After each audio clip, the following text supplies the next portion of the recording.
certains passages bibliques, nous lisons que les 10 commandements ont écrit Dieu. Nous avons lu que les tablettes où les commandements ont été enregistrés ont été écrits par le doigt de Dieu.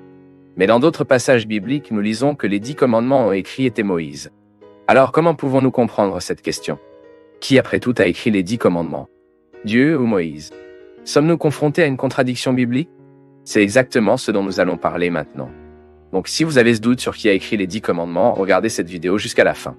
Afin de comprendre qui a vraiment écrit les 10 commandements, nous devons d'abord savoir quand et pourquoi ils ont été écrits. Premièrement, les 10 commandements ont été écrits après le peuple d'Israël d'Égypte. Cela s'est produit lorsque Moïse est monté sur le mont Sinaï pour rencontrer Dieu, comme enregistré du chapitre 19 du livre d'Exode. Et là au Sinaï, Dieu s'est révélé à Moïse, et il lui a donné sa loi.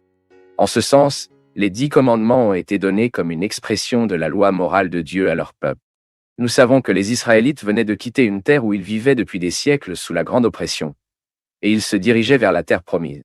Et à l'époque où les Israélites étaient en Égypte, ils avaient bien sûr absorbé de nombreuses coutumes, de nombreuses pratiques et de nombreuses croyances des Égyptiens. Il était donc extrêmement nécessaire pour eux de recevoir du code qui réglemente leur vie en tant que nation et le peuple élu du Seigneur, et la corruption religieuse de ce peuple est devenue claire dans le fait que lorsque Moïse recevait de vous 10 commandements, les Israélites faisaient un mollet doré pour le culte. C'est vrai, regardez le niveau du péché du peuple. Alors que Moïse était là au Sinaï, avoir une rencontre avec Dieu et recevoir les instructions pour son peuple, le peuple en revanche, construisait une idole. Même lorsque Moïse a vu l'idolâtrie du peuple, qu'a-t-il fait? Il a brisé les 2 premières tablettes des 10 commandements. Nous avons lu dans Exodus. Mais ensuite, sous la direction de Dieu, Moïse a grimpé une fois de plus sur la colline, et encore les 10 commandements ont été écrits dans 2 nouvelles tablettes en pierre. Et à ce stade, de nombreux chercheurs soutiennent que ces 2 comprimés étaient des copies identiques. Et pourquoi défendent-ils cela? Ils soutiennent cela parce que dans l'Orient ancien le plus proche, les accords étaient généralement écrits en 2 exemplaires, et chaque copie a été stockée avec chacune des parties qui avaient signé l'alliance. Et dans le cas des 10 commandements, nous savons que les 2 tablettes ont été stockées à l'intérieur de l'arche de l'Alliance, qui était le symbole maximal de la relation de Dieu avec son peuple à l'époque de l'Ancien Testament. Même nous avons une vidéo ici sur la chaîne où nous parlons de l'origine et du sens de l'Alliance arche. Alors, maintenant que nous comprenons déjà quand et pourquoi le 10, les commandements ont été écrits, nous pouvons passer à la discussion sur la façon dont ils ont été écrits. Et sur l'écriture dans les 2 premières tablettes, la Bible dit ce qui suit. D'accord, mais nous savons que les 2 premières tablettes ont été brisées. Mais après cela, voyez l'instruction que Moïse a reçue du Seigneur dans Exodus chapitre 34 et le verset 1. Il gagne 2 tablettes en pierre comme la première. Et j'écrirai les mêmes mots que dans les premières tablettes qu'il a cassées. C'est très clair, n'est-ce pas? À l'occasion, lorsque les 10 commandements ont été écrits sur les 2e tableaux de pierre, Moïse lui-même a déclaré ce qui suit. Là-bas dans Deutéronome, chapitre 10, verset 4. Ensuite, le Seigneur a écrit sur les conseils, selon la première écriture, les 10 commandements qu'il vous avait parlé le jour de la congrégation, sur la colline, au milieu du feu, et le Seigneur m'a donné. Mais bien sûr, ce n'est pas le cas. Dans une manifestation extraordinaire, a personnellement enregistré les 10 commandements dans les 2 tables. Et le verset 27, qui dit que Moïse a écrit les mots que le Seigneur lui ordonnait, qui défend cette interprétation croit que ce texte se réfère uniquement au reste du contenu de l'alliance de Dieu avec les Israélites, et non spécifiquement aux tablettes des 10 commandements 100. L'autre interprétation, qui est plus largement acceptée par les interprètes bibliques, soutient que Dieu a écrit les 10 commandements, mais à travers Moïse. En ce sens, ceux qui préfèrent cette interprétation comprennent que lorsque la Bible dit que les 10 commandements étaient sur des tablettes en pierre, écrites par le doigt de Dieu, le but ne serait pas de dire que Dieu a littéralement sculpté les 2 tablettes avec leurs propres doigts, mais que les 10 commandements, ils étaient vraiment l'œuvre de Dieu. Cela signifie que l'expression du doigt de Dieu serait une façon figurative d'attribuer la paternité de la loi que les Israélites ont reçue à Dieu lui-même. En d'autres termes, après ce raisonnement, le texte biblique serait essentiellement indiqué que les 10 commandements ils sont nés de la volonté de Moïse, mais de la volonté de Dieu. Moïse n'a pas enregistré les paroles de son imagination, mais a enregistré la propre révélation de Dieu. Et cette interprétation s'harmonise bien avec l'autre passage du livre d'Exode, qui utilise également l'expression du doigt de Dieu. Dans Exode chapitre 8, verset 19, dans le contexte des 10 raveurs envoyés en Égypte avant la libération des Israélites, nous lisons qu'à un moment donné, Les sorciers du phare égyptien ont reconnu ce qui suit. C'est le doigt de Dieu.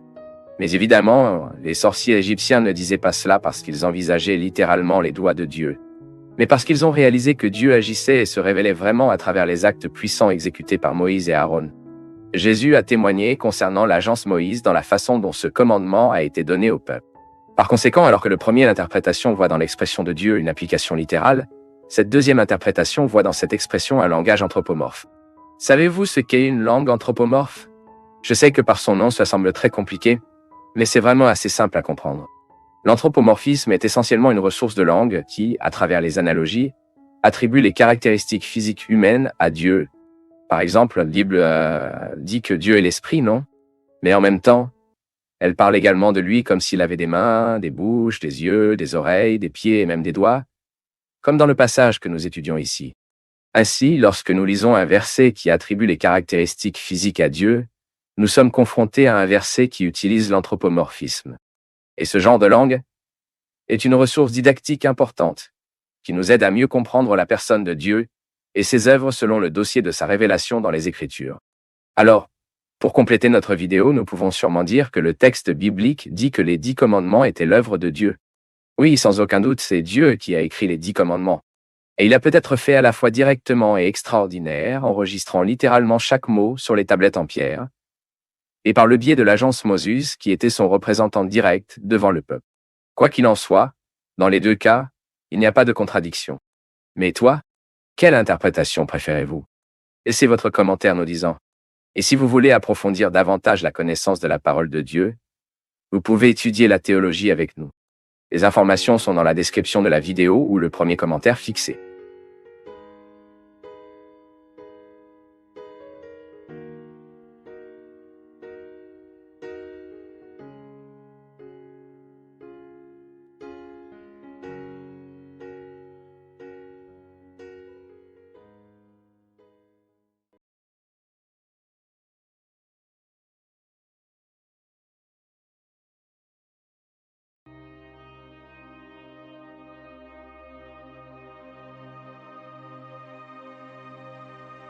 Benjamin était le plus jeune fils de Jacob. L'histoire de Benjamin est enregistrée dans le livre de la Genèse entre les chapitres 35 et 49. Et dans cette vidéo, vous saurez tout ce que la Bible dit sur qui était Benjamin. La Bible ne fournit pas beaucoup d'informations sur la vie personnelle de Benjamin. En bref, les textes bibliques enregistrent les détails qui impliquaient leur naissance, leur position privilégiée devant leur père Jacob, l'épisode concernant la rencontre entre Joseph et ses frères en Égypte, et le fait que Benjamin a donné naissance à l'une des 12 tribus d'Israël. Parce qu'il était le plus jeune de la maison, Benjamin était le seul parmi les fils de Jacob qui est né en Palestine. La place de sa naissance était dans la région entre Béthel et Ephrata. Il était le fils de l'épouse préférée de Jacob, Rachel. Nous savons que Rachel était la mère biologique de seulement 2 fils de Jacob, José et Benjamin. Y compris la mère de Benjamin est décédée des complications de l'accouchement. Et au moment de la naissance de Benjamin, la Bible dit que Rachel l'a appelé par le nom de Benoni. Ce nom signifiait le fils de ma douleur. Les noms à l'époque étaient très importants dans la vie d'une personne. Les peuples anciens croyaient qu'un nom exprimait la nature et l'identité essentielle de quelqu'un. Certains interprètes voient dans le nom donné à l'origine par Rachel à Benjamin une sorte de présage du futur, dans un certain aspect angoissant auquel la nation a dû faire face à l'histoire biblique.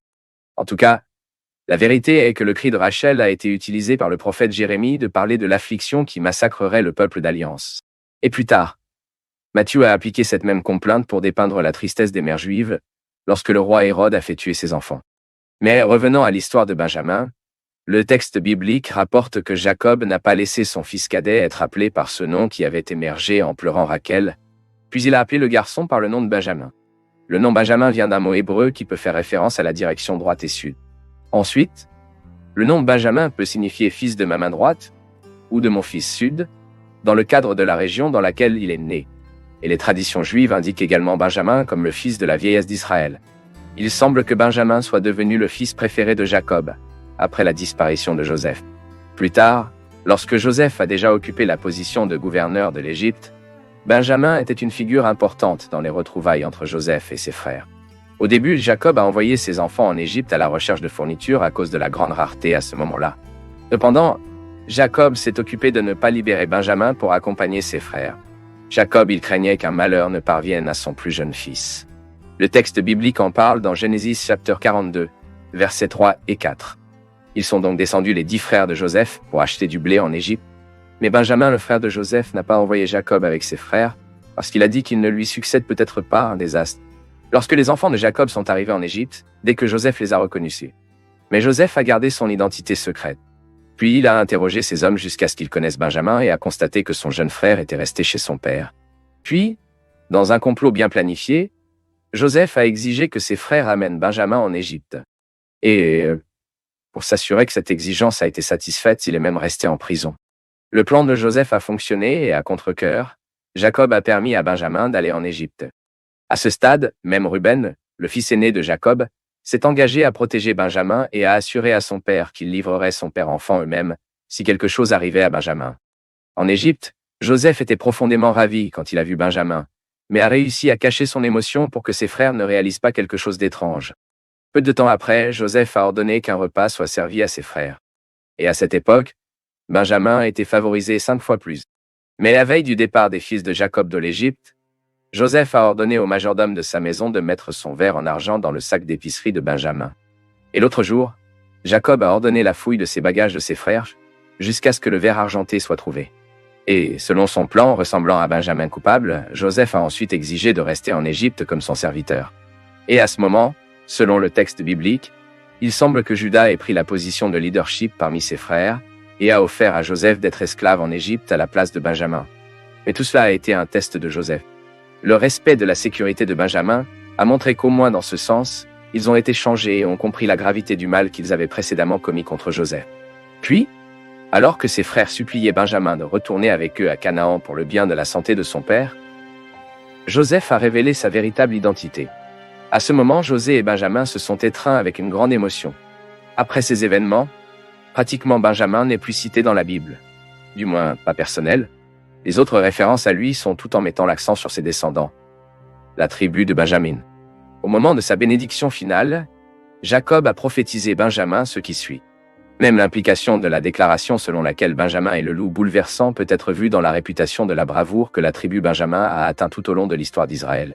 Les personnages bibliques importants étaient des descendants de Benjamin, comme le roi Saül, Mardochée et son cousin, la reine Esther, ainsi que dans le Nouveau Testament, l'apôtre Paul. En plus du fils de Jacob, il y a aussi au moins 2 autres hommes cités dans la Bible avec ce même nom. Le premier était un leader d'un clan guerrier cité dans le premier livre des Chroniques, chapitre 7, verset 10. Et le second était un homme qui vivait à l'époque après la captivité babylonienne et a probablement participé à la reconstruction de Jérusalem. Il est cité dans les livres d'Ezra, ennemi. Et ces 2 hommes appartenaient également à la tribu de Benjamin. Donc en bref, nous pouvons dire que Benjamin était le dernier fils de Jacob, le fils de sa vieillesse, le second avec sa femme bien-aimée Rachel. Et bien que nous en sachions peu sur sa vie personnelle, nous savons qu'il a donné naissance à l'une des 12 tribus d'Israël, qui sont même devenues une tribu d'hommes et de guerriers courageux, qui ont produit des noms importants de l'histoire biblique. Et si vous avez regardé ici et que cette vidéo vous a aidé à comprendre qui était Benjamin dans la Bible, laissez votre commentaire et partagez la vidéo avec quelqu'un d'autre.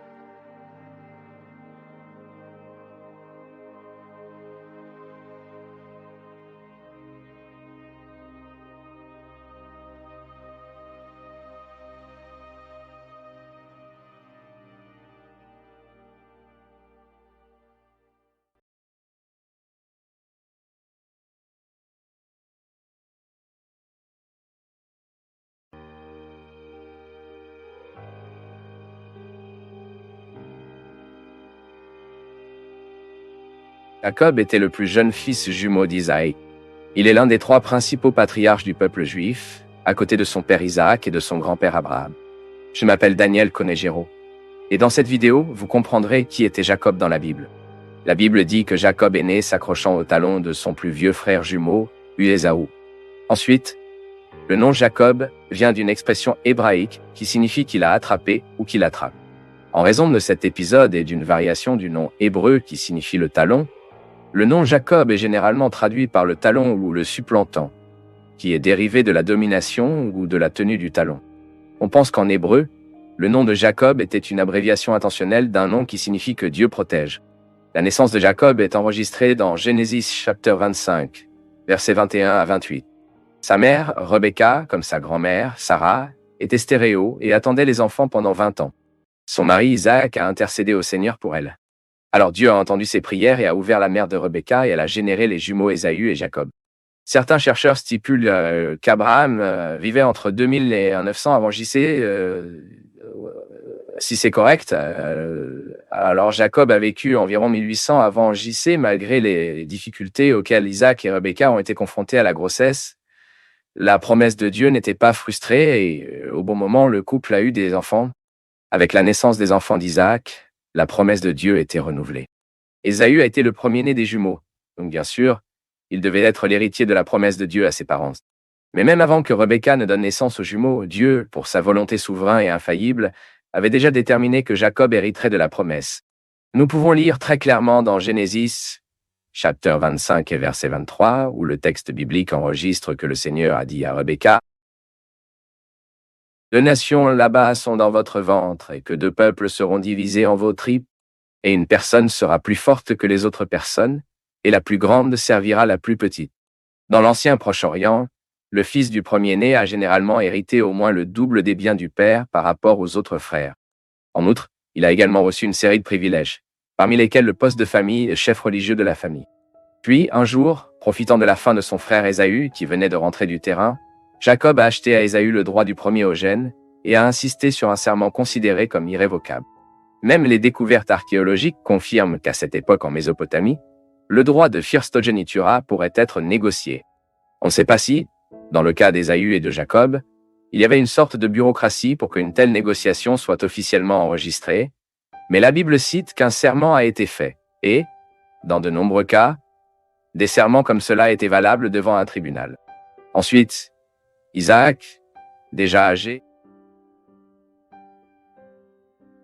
a rapporté qu'il transmettrait sa bénédiction patriarcale. Puis il a demandé à Ésaü de lui préparer son assiette préférée. Sachant cela, Rebecca a demandé à Jacob de savoir comment il devrait faire cette bénédiction pour lui-même. Profitant de la cécité de son père, Jacob a dépassé son frère Ésaü et a été béni par Isaac. Mais quand Isaac et Ésaü ont découvert ce qui s'était passé, rien d'autre ne pouvait être fait. La bénédiction de la vie de Jacob a été irrévocable. Ésaü a été enragé quand il a découvert qu'il avait été surmonté par Jacob. Lors de son voyage, Jacob avait une vision nocturne. Et dans ce point de vue, Dieu a confirmé sa promesse à Abraham et lui a assuré qu'il le protégerait. En arrivant à Haran, Jacob a rencontré son cousin Rachel, fille de son oncle Laban. Jacob souhaitait épouser Rachel et a conclu un accord avec Laban afin qu'à la fin d'une période 7 ans de travail, il pouvait emmener Rachel pour sa femme. Le mariage s'est produit, mais Laban a trompé Jacob. Jacob a ensuite conclu un autre accord avec Laban afin qu'il puisse enfin épouser Rachel. Et dans ce nouvel accord, une période de 7 ans de travail a été requise de Jacob. Ses enfants ont été générés par leurs 2 femmes et leurs serviteurs.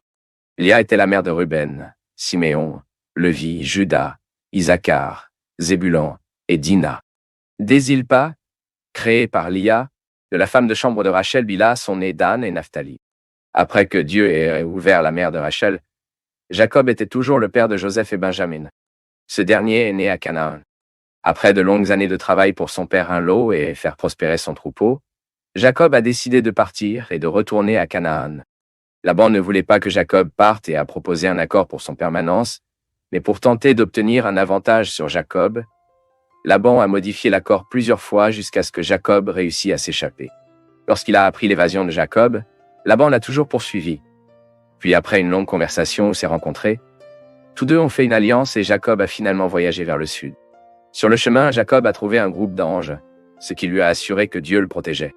C'est également dans le contexte de ce voyage que l'épisode le plus notable de la vie de Jacob s'est produit. Lorsqu'il se dirigeait vers son frère Isaou, passant par le ruisseau Jabbok, Jacob a rencontré un homme et a combattu avec lui toute la nuit. À la pause de la journée, l'homme a déplacé la cuisse de Jacob, mais Jacob a réussi à être béni. Une telle bénédiction a changé son nom de Jacob en Israël, ce qui signifie ce qui se bat avec Dieu. De toute évidence, c'était une rencontre divine. Et plus tard, Dieu est de nouveau apparu à Jacob et a réaffirmé le changement de son nom. Peu de temps après ce qui s'est passé dans le flux de Jabbok, Jacob a réussi à rencontrer Ésaü. La Bible dit que Jacob résidait à nouveau à Canaan, tandis que son frère Ésaü est sorti et a formé une nation. Les années suivantes n'ont pas été faciles pour Jacob. Son autre fils Ruben a fini par mentir avec Bila, sa concubine, et finalement Joseph, son fils préféré, lui a été retiré. Lorsqu'il était déjà très âgé à cause de la faim qui a tourmenté la région où il vivait, Jacob a dû exiler en Égypte. Là, il a eu la grande joie de redécouvrir son fils José. Avant de mourir à l'âge de 147 ans, Jacob a béni Joseph, Éphraïm et Manassé. Le patriarche a également béni ses propres enfants, formant les 12 tribus d'Israël. Jacob est décédé et a été enterré Macpéla, près d'Hébron, dans la tombe familiale avec Abraham, Sarah, Isaac, Rebecca et Lia. Jacob est cité dans les généalogies présentes dans les évangiles de Matthieu et Luc. Il est souvent mentionné dans la conjonction Abraham, Isaac et Jacob, dans le cadre du trio de patriarches notables du peuple d'Israël. De plus, le Seigneur Jésus lui-même a fait une citation d'Exode 3, verset 6, où il est déclaré « Je suis le Dieu d'Abraham, le Dieu d'Isaac et le Dieu de Jacob. » Apôtres, chapitre 7. Verset 32. Dans le même chapitre, le diacre Stephen a également mentionné Jacob dans son sermon. Déjà, l'apôtre Paul fait également référence à Jacob 2 fois dans son épître aux Romains. Et enfin, dans la lettre aux Hébreux, Jacob apparaît dans la galerie des héros de la foi.